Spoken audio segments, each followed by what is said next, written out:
Buenas, mi nombre es Endrimar García. Estudio segundo año de Derecho en la Universidad Fermín Toro. Esta es la materia Ética aplicada al Derecho con el profesor Jaime Torrealba, modalidad SAIA. Requisitos para el ejercicio de la profesión de abogado y su problemática en la globalización. Para ejercer la carrera de abogado se necesitan varias cosas. Entre esto tenemos tener el título de abogado de la República Bolivariana de Venezuela como principal requisito. Inscribirse en el Colegio de Abogados, notificar ante el Colegio de Abogados dónde se va a ejercer la carrera e inscribirse en el Instituto de Prevención Social del Abogado.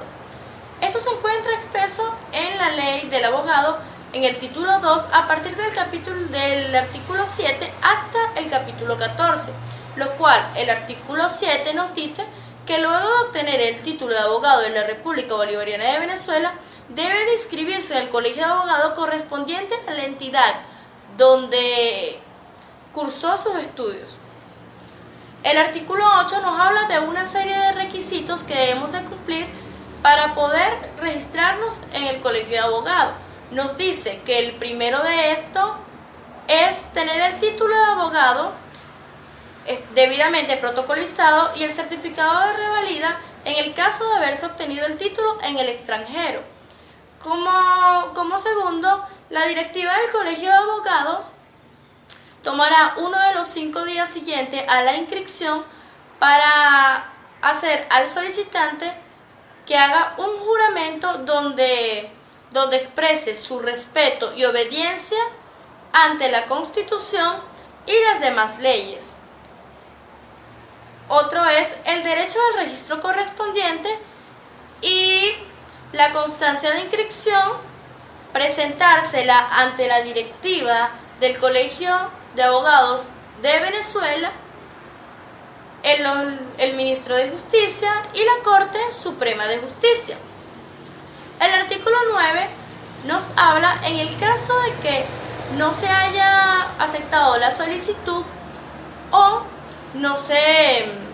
se esté demorando más de los 30 días hábiles, o sea, fuese negada o se encuentre demorada. Esta nos dice que nosotros, los solicitantes, podremos apelar ante la directiva del Colegio de Abogados de Venezuela y este deberá decidir entre los 30 días siguientes para poder resolvernos el problema, y este también podrá apelarse ante la Corte Suprema de Justicia. El artículo 10 nos habla de que el abogado, luego de estar inscrito en el colegio y ya haber cumplido la serie de requisitos ya anteriormente dicho, puede ejercer en toda la República Bolivariana de Venezuela.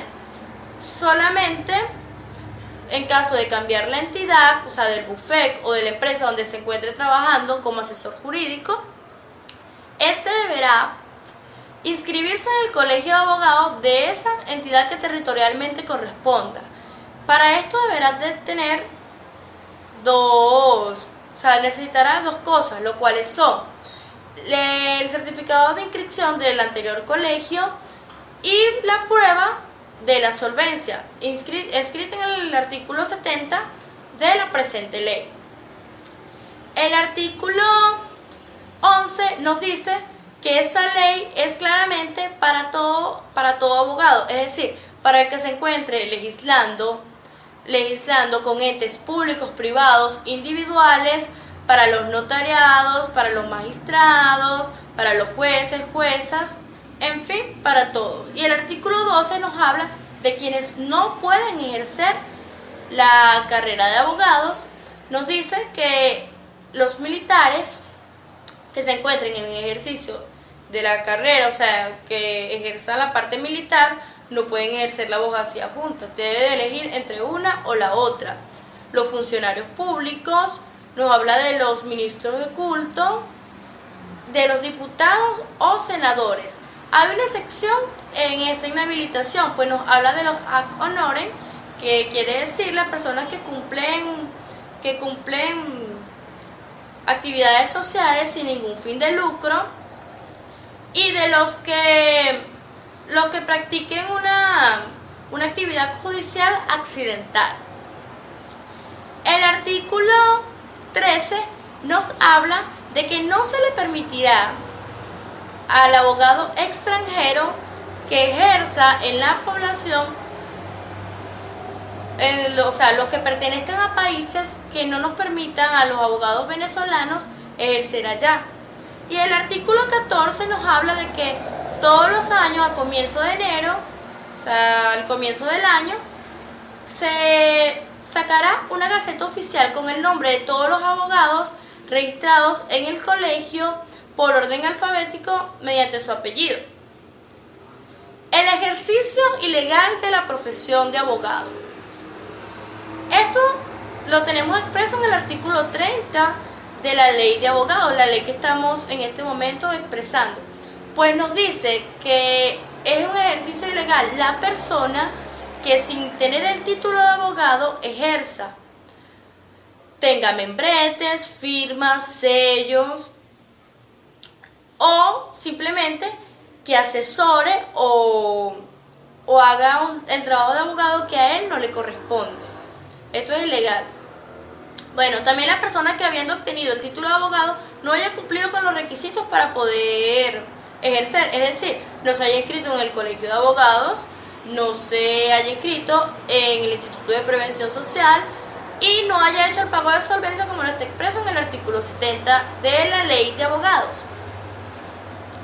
La persona que compartan o colaboren en los actos ilícitos de las personas, tanto naturales como jurídicas, y las que necesitando el título de abogado para alguna función pública, para alguna labor pública, no lo obtengan y se encuentren inscritos en el colegio de abogados. El abogado como consultor o asesor. Esta es la legitimación de que antes del debido proceso el abogado puede ser consultor o asesor tanto de entes públicos como privados e incluso de personas individuales sin ninguna limitación más la que nos tiene el artículo 11 de la ley de abogados, que nos dice que el asesor o consultor deberá abstenerse de prestar servicios dando consejos no solicitados a las personas con el fin de obtener juicios, representantes o patrocinados. Esto solamente se acepta en el caso de que haya algún parentesco o una amistad. Y la conducta privada del juez. Esta se encuentra expresa en el ordenamiento jurídico venezolano y nos habla de la conducta que debe tener el juez ante el momento del juicio, pues este debe de actuar con honorabilidad, respeto, honestidad y sobre todo imparcialidad entre las partes que sean juzgadas, para nosotros poder confiar en él al momento de dar un juicio. Esto lo encontramos expreso en el artículo 49, numeral 8 de la Constitución de la República Bolivariana de Venezuela, que nos dice lo siguiente: toda persona podrá solicitar del Estado el restablecimiento o reparación de la situación jurídica lesionada por error judicial, retardo o omisión injustificado, queda salvo el derecho del o la particular de exigir la responsabilidad personal y del magistrado o de la magistrada, del juez o de la jueza, y el derecho del Estado de actuar contra estos o estas. También nos expresa en el artículo 255 de la presente ley, que nos dice lo siguiente: el ingreso a la carrera judicial y el ascenso de los jueces o juezas será por concurso de oposición público que asegure la idoneidad y excelencia de él o los participantes y serán seleccionados o seleccionadas por los jurados de los circuitos judiciales en la forma y condiciones que establezca la ley. El nombramiento y juramento de los jueces o juezas corresponde al Tribunal Supremo de Justicia. Y en el artículo 263 que vemos los requisitos para poder ser juez o jueza, magistrado o magistrada del Tribunal Supremo de Justicia. Para ser magistrado o magistrada del Tribunal Supremo de Justicia se requiere: 1. Tener nacionalidad venezolana por nacimiento y no poseer otra nacionalidad. 2. Ser ciudadano o ciudadano reconocida por honorabilidad. 3. Ser jurista de reconocida competencia, gozar de buena reputación, haber ejercido la abogacía durante un mínimo de 15 años y tener título universitario de posgrado en materia jurídica, o haber sido profesor universitario o profesora universitaria en ciencias jurídicas durante un mínimo de 15 años, tener la categoría de profesor o profesora titular, o ser o haber sido juez superior de la especialidad correspondiente a la sala para la cual se postula, con un mínimo de 15 años en el ejercicio de la carrera judicial, reconocido prestigio en el desempeño de sus funciones. Y 4. Cualesquiera otros requisitos establecidos por la ley. Bueno, esto fue todo, espero me haya dado a entender. Gracias.